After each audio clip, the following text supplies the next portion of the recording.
Pronto, pode continuar. Então, voltando lá. Então, eu tenho um exemplo aqui, né? Duas pessoas inimigas no mesmo lugar. Então, elas vão ficar distantes uma da outra. Então, eu penso assim, o teu coração é a morada do Espírito Santo. Então, se o teu coração tem raiva, tem mágoa, tem tristeza, tem, né, sentimentos negativos, ele rouba o espaço do Espírito Santo. O Espírito Santo se afasta. Não cabe no mesmo lugar a presença dele e sentimentos ruins. Então, eu conheço histórias de perto de pessoas que estão ali sempre buscando, mas elas estão sempre falando mal do fulano, com raiva do ciclano, o outro magoou, eu vou dar o troco com a mesma moeda, espírito de vingança. Como que o Espírito Santo vai fazer morada permanente? Então eu falo, primeira coisa, é igual tua casa. Você não limpa a casa quando você recebe uma visita? É a mesma coisa, limpa o teu coração para receber o Espírito Santo. Você quer que ele entre, que ele haja? Então primeiro esvazia, varre toda a raiva, todo o perdão, libera perdão. É difícil perdoar quem nos ofende, quem é ingrato, é difícil orar pelo inimigo, é difícil. Mas isso torna o teu coração saudável para o Espírito Santo agir. Né? Quanto mais você libera, mais ele age, mais as coisas fluem. E isso não é ficção, isso é verdade. Se você fizer isso na prática, você vai ver que realmente é sobrenatural.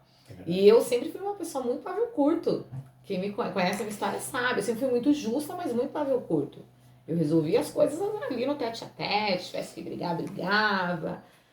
Então, também tem um versículo, né, pastora, que fala: onde abundou o pecado, Superabundou a graça. Então, eu tenho sido treinada, pastor, exatamente nesse meu lado, que é o lado da paciência.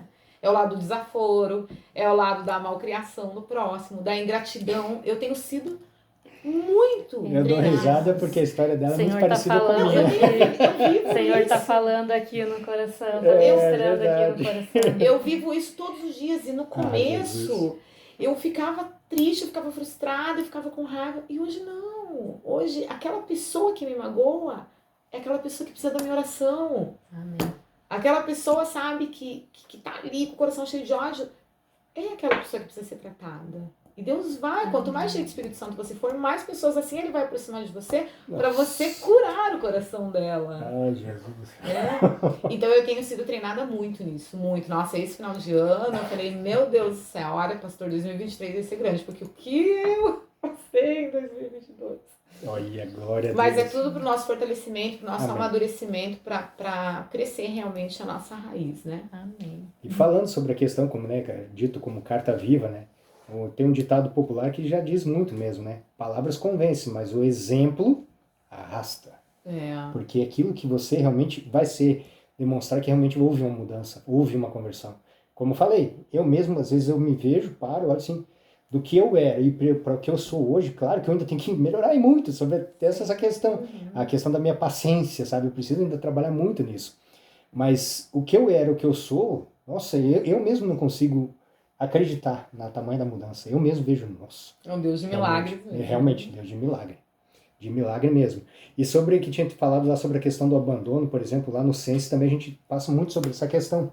Que muitas vezes os jovens, eles fizeram e aprontaram tanto dentro de casa, que vocês sabem que mãe dá a vida pelo filho, né? Protege o filho até o último. Sim.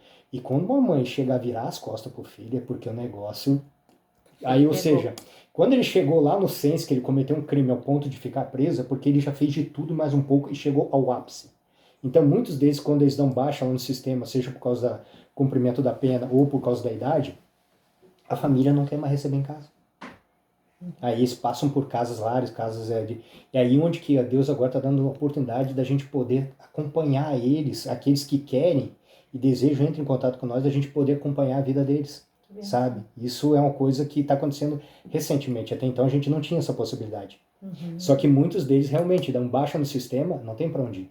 Então, aonde que daí, por exemplo, não justifica de maneira alguma, mas onde que muitos deles acabam retornando para o mundo do crime por causa disso. Sim. Porque eles vão sentir necessidade, eles vão sentir fome, eles vão ter que tirar dinheiro de algum lugar. E aí, onde que, se não tem pai, não tem mãe, não tem para onde ir, e não tem onde ficar, não tem onde ser recolhido, o que eles fazem? Acabam voltando para o crime. Só que daí como adultos, daí, porque já são maiores de idade. Então agora vamos para a nossa irmã Eliane apresentar sobre o projeto As da Vida. Eu falei, às vezes a gente tenta compactar dentro de uma hora, mas às vezes a gente vai longe. Amém. Então, irmã Eliane, fale para nós sobre o projeto Asas da Vida. Boa Como tarde. ele começou, você teve o conhecimento, o contato com o irmão Sandro, enfim, conte-nos a história. Boa tarde. Então, há mais ou menos 2 anos e uns 2 meses atrás,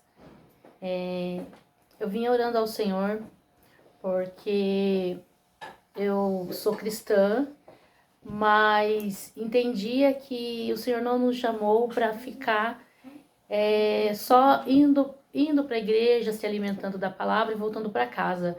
Eu tinha um anseio no meu coração porque eu queria algo mais, fazer algo para o Senhor, porque quando a gente é do mundo e serve ao mundo, eu tenho assim o Senhor uma facilidade em arrastar pessoas comigo, tanto quando era do mundo, né? Então, quando era do mundo, vamos fazer pra balada, vamos fazer isso, fazer aquilo, levava muitas pessoas comigo.